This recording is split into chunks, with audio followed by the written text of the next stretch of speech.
Ma'am ఇప్పుడు చాలామందికి కూడా ఒక క్వశ్చన్ ఉంటుంది మహిళల్లో. మహిళ నార్మల్‌గా ప్రెగ్నెన్సీకి ఎప్పుడు రెడీ అవ్వాలి? అంటే I mean health condition wise కావచ్చు, లేకపోతే ఏజ్ ప్రకారంగా. ఏ టైంలో ప్రెగ్నెన్సీకి రెడీ అవ్వచ్చు? ఇది 2 రకాలుగా చెప్పాలి. ఎందుకంటే ఫిజికల్ ఏజ్ వేరు, మెంటల్ ఏజ్ వేరు. ఓహ్! ఎందుకంటే ఒక మదర్ అవ్వాలంటే అదొక రెస్పాన్సిబిలిటీ. అంటే నీకంటే నువ్వు బేబీకి ప్రయారిటీ ఇవ్వగలగాలి. Because baby is completely dependent on you కొన్ని సంవత్సరాల వరకు. సో అలాంటప్పుడు నువ్వు ఫిజికల్గా రెడీ అవ్వాలి, మెంటల్గా కూడా రెడీ అవ్వాలి. ఫిజికల్గా రెడీ అవ్వాలంటే నీ ఫిజికల్ కండిషన్ మంచిగా ఉండాలి. రక్తహీనత లాంటి ప్రాబ్లమ్స్ అన్నీ ఉండొద్దు, షుగర్స్ అవన్నీ ఏమీ ఉండొద్దు, బాడీ కరెక్ట్గా వెయిట్, బీపీ అవన్నీ మెయింటైన్ అవుతూ ఉండాలి. ఇవన్నీ ఫిజికల్ పారామీటర్స్. ఏజ్ వైజ్గా చూసుకున్నట్టయితే below 25 years is the best time. Okay. Above 20 and below 25 is the best time to get pregnant for the first time. Okay.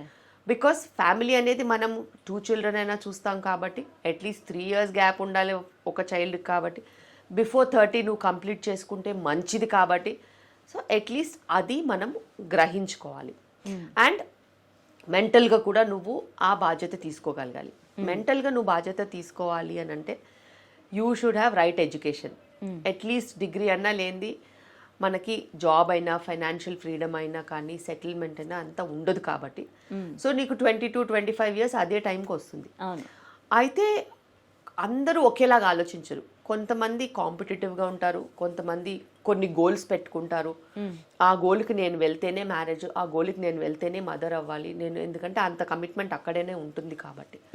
And high competitive spirit ఉన్న వాళ్ళు, for example ఏదైనా ఎవరైనా ఐఏఎస్కి try చేస్తున్నారో, లేకపోతే ఎవరైనా doctor అవ్వడానికి ట్రై చేస్తున్నారో, doctor అయిపోయిన తర్వాత పోస్ట్ గ్రాడ్యుయేషన్ ఉంటుంది, పోస్ట్ గ్రాడ్యుయేషన్ తర్వాత సూపర్ స్పెషాలిటీ ఉంటుంది. ఆ లైన్లో పడిపోతే 30 years వచ్చేంత వరకు కనీసం కళ్ళు కూడా తెరిసే అవకాశం ఉండదు. బికాస్ ఇవన్నీ అకాడమికలీ చాలా స్ట్రాంగ్గా టైం రిక్వైరింగ్ ప్రాసెసెస్ కాబట్టి. సో అలాగా ఒక మెంటల్ ప్రిపరేషన్. ఎక్కడైనా మనకి మధ్యలో ప్రెగ్నెన్సీ వచ్చి, చైల్డ్ బర్త్ వచ్చి, చైల్డ్ కేర్ వస్తే మళ్ళీ ఒక హర్డల్, ఒక బ్రేక్ పడుతుంది. అవును. ఫ్యామిలీ సపోర్ట్ ఉండి అంతా మంచిగా మేము చూసుకుంటాము అన్నా కూడా తల్లి కావాలి బేబీకి. అవును. ఫీడింగ్కి తల్లి కావాలి, కేర్కి తల్లి కావాలి, టచ్కి తల్లి కావాలి, ఆ క్లోజ్నెస్కి తల్లి కావాలి. మీరు బ్రేక్ తీసేసుకొని వెళ్ళిపోవడానికి ఉండదు. సో లైఫ్లో high priority family, child and అలా అనుకున్న వాళ్ళు ఇది పద్ధతి. ఓకే.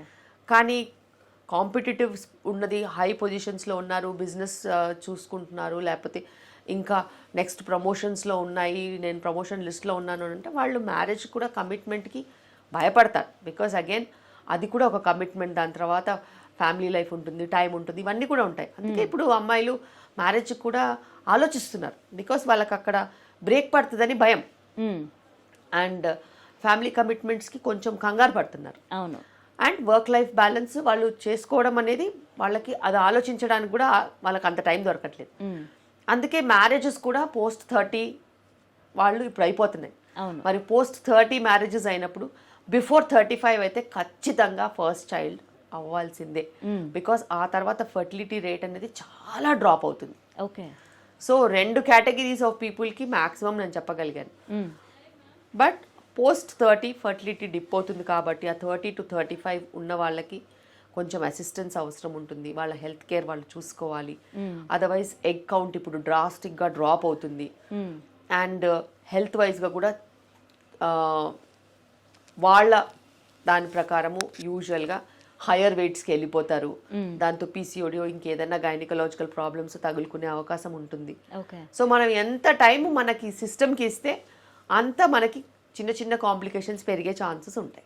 ఒకసారి ప్రెగ్నెంట్ అయినప్పుడు ఎలాంటి జాగ్రత్తలు తీసుకోవాలంటారు? డెలివరీ అయిన తర్వాత కొన్ని ఫుడ్స్ని అవాయిడ్ చేయాలి అని చెప్తుంటారు. స్టిల్ ఇప్పటికీ కూడా అలాగే ఫాలో అవ్వాలా? చేంజెస్ ఏమన్నా అయ్యాయా? సో ప్రెగ్నెన్సీకి వచ్చేసరికి ఒక మంచి ప్రెగ్నెన్సీ ఉండాలి అని అంటే మీ ఫస్ట్ వెయిట్ ఎంత ఉంది, మీ జనరల్ హెల్త్ ఎలా ఉంది, మీ హిమోగ్లోబిన్ లెవెల్స్ కానీ, థైరాయిడ్ కానీ, షుగర్స్ కానీ ఎలా ఉన్నాయో మనకి చాలా చాలా అవసరం. ఎందుకంటే దీని బేస్డ్గానే మీరు అసలు ఎంత వెయిట్ పెరగచ్చు, బేబీ ఎలా ఉంటుంది, మన బ్లడ్ పారామీటర్స్ ఎలా మనం ఫ్లక్చుయేషన్స్ చూసుకోవాలి, చెకప్స్ ఎలా ఉండాలో అనేది డిజైన్ అయి ఉంటుంది. ఓకే. అండ్ ఇప్పటికి కూడా మన దేశంలో చాలా మూఢనమ్మకాలు ఉన్నాయి. ప్రెగ్నెంట్ ఉమెన్ అనేసరికి డబల్ తినేయాలి, అవును, ఎక్కువగా తినాలి, ఏది పడితే అది తినాలి, వాళ్ళకి తినాలనిపించినా అనిపించకపోయినా బిడ్డ కోసం అని తోస్తూ ఉంటారు. అందరికీ నేను చెప్పేది ఒకటే, ప్రెగ్నెన్సీలో 300 క్యాలరీసే ఎక్స్ట్రా అవసరం. అండ్ ఎవరు చేసే పనిని బట్టి, ఎవరు చేసే పనులను బట్టి, ప్రొఫెషన్ని బట్టి వాళ్ళు ఫుడ్ తీసుకోవాల్సిన అవసరం ఉంటుంది. ఓకే. అదో మనం ఎక్స్ట్రాగా తీసుకోవాల్సిన అవసరం లేదు. అండ్ ఎవరైతే హయ్యర్ వెయిట్స్లో ఉంటారో ప్లీజ్ వాళ్ళు వెయిట్ గెయిన్ ఎక్కువగా అవ్వద్దు. ఎందుకంటే అతి ప్రమాదకరమైన జబ్బు ఇప్పుడు ఒబేసిటీ. ఒక మదర్కి ఉండకూడనిది అదే ఒబేసిటీ. సో దయచేసి మీ బిడ్డ మీకు ముద్దు, మీరు బాగా పెట్టుకోవాలనుకుంటారు, మీరు తిననివన్నీ కూడా వాళ్ళకి తినిపించాలనుకుంటారు, అదే విధంగా రోగాలు కూడా తెస్తున్నారు. అండ్ ఒకటి నేను అందరికీ చెప్తాను, ప్రెగ్నెన్సీ అనేది ఒక పునర్జన్మ. అది తల్లికి బిడ్డకి. ఇప్పుడు ఉన్న పరిస్థితిలో ప్రెగ్నెన్సీస్ చాలా రిస్కీగా అయ్యాయి. చాలా హై రిస్క్ సిచ్యువేషన్స్లో నుంచి ప్రెగ్నెంట్ ఉమెన్ డీల్ చేస్తున్నారు. చైల్డ్ బర్త్ కూడా అంతే రిస్కీగా అయింది. ఎందుకంటే ఇప్పుడు ఉన్న ఎన్వైరన్మెంటల్ పొల్యూషన్కి ప్లాసెంటా ఏదైతే బేబీకి బ్లడ్ సప్లై చేయాలో, బ్లడ్ సప్లై ఏదైతే సవ్యంగా జరగాలో అందులో క్లాట్స్ రావడం, ప్లాసెంటాలో బ్లడ్ సప్లైలు సరిగా లేకపోవడం, షుగర్స్ ఎక్కువ అవడం, ఉమ్మనీరు ఎక్కువైపోవడం, బేబీ వెయిట్స్ ఎక్కువైపోవడము, దానివల్ల రకరకాల సమస్యలు వస్తున్నాయి. ఒకప్పుడు ప్రెగ్నెన్సీ ఎట్లా పునర్జన్మ అంటారు అంటే నిజంగానే చైల్డ్ బర్త్లో రిస్క్ ఉంది.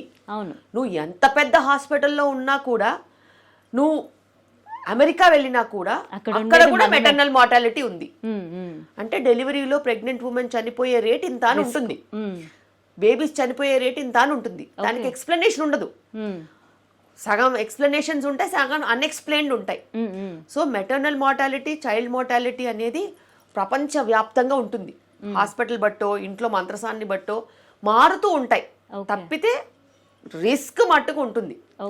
ఆ రిస్క్ని తెలియకుండానే మన mother in laws, cousins, friends లేపుతున్నారు. ఎలా, ఇది తిను, అది తిను, అది మంచిది, ఇది మంచిది, డయాబెటీస్, రెస్ట్ తీసుకో, ఒబెసిటీ. అండ్ ఎక్కడైతే మనకి డయాబెటీస్ ఉంటుందో ఉమ్మనీరు పెరిగిపోతుంది. ఎక్కడైతే ఉమ్మనీరు పెరుగుతుందో, ఎక్కడైతే బేబీ వెయిట్ పెరుగుతుందో అక్కడ మనకి కాంప్లికేషన్స్ కూడా ఉంటాయి. అదే విధంగా కాంప్లికేషన్స్ ఉంటాయి. అప్పుడు లేకపోయినా తర్వాత అయినా ఉంటాయి. కాంప్లికేషన్స్ వచ్చేసరికి మట్టుకు ఎవ్వరూ ఒప్పుకోరు. ఎందుకంటే మా అమ్మాయి నడుచుకుంటూ వచ్చింది అంటారు. అంతే తప్పితే మీ అమ్మాయి నడుచుకుంటూ వచ్చింది ఈ ప్రెగ్నెన్సీస్లో కాదు. మీ అమ్మాయి ఆల్రెడీ హై రిస్క్ ప్రెగ్నెన్సీస్, మీ అందరే హై రిస్క్. బేసిక్గా ఆమెకు మంచి చెప్పకుండా మొత్తం ప్రపంచంలో ఉన్న చెడంతా చెప్పి ఆమెని మెంటల్గా బాగా దెబ్బతీస్తారు. యాజ్ డాక్టర్స్ మేము ఏం చెప్పినా కూడా, మేము చెప్పిన దానికంటేను చుట్టుపక్కల వాళ్ళు ఇన్ఫ్లుయెన్స్ చేసి నీ బేబీకి ఇలా అయిపోద్ది, బేబీ వీక్గా పుడుతుంది, నీకు శక్తి ఉండదు అనేసరికి నీరు గారిపోతారు. అంత బ్యాడ్గా ఇన్ఫ్లుయెన్స్ చేస్తున్నారు ఇప్పుడు చుట్టుపక్కల వాళ్ళు. అలాంటప్పుడు వాళ్ళకి అన్ని రిస్క్ ఫ్యాక్టర్స్ వచ్చినప్పుడు ఏదో ఒక కాంప్లికేషన్స్లో ల్యాండ్ అవుతారు. ఎంత మంచి హాస్పిటల్ అయినా రిస్క్ మట్టుకు ఉంటుంది. సో పునర్జన్మ మారిపోదు, నీ సిచ్యువేషన్ మారిపోదు, అండ్ నువ్వు కాంప్లికేషన్స్ యాడ్ చేస్తున్నావు సిస్టమ్కి. అదే ఏదైనా కాంప్లికేషన్ వచ్చిందనుకో ఎంత విపరీతంగా మొత్తుకుంటారంటే చాలా న్యూసెన్స్ చేస్తారు. సో జనాల్లో నెగటివిటీ వాళ్ళు ఉంటున్నారు, కానీ ఏదైనా నెగటివ్ సిచ్యువేషన్ వస్తే తీసుకోలేకపోతున్నారు.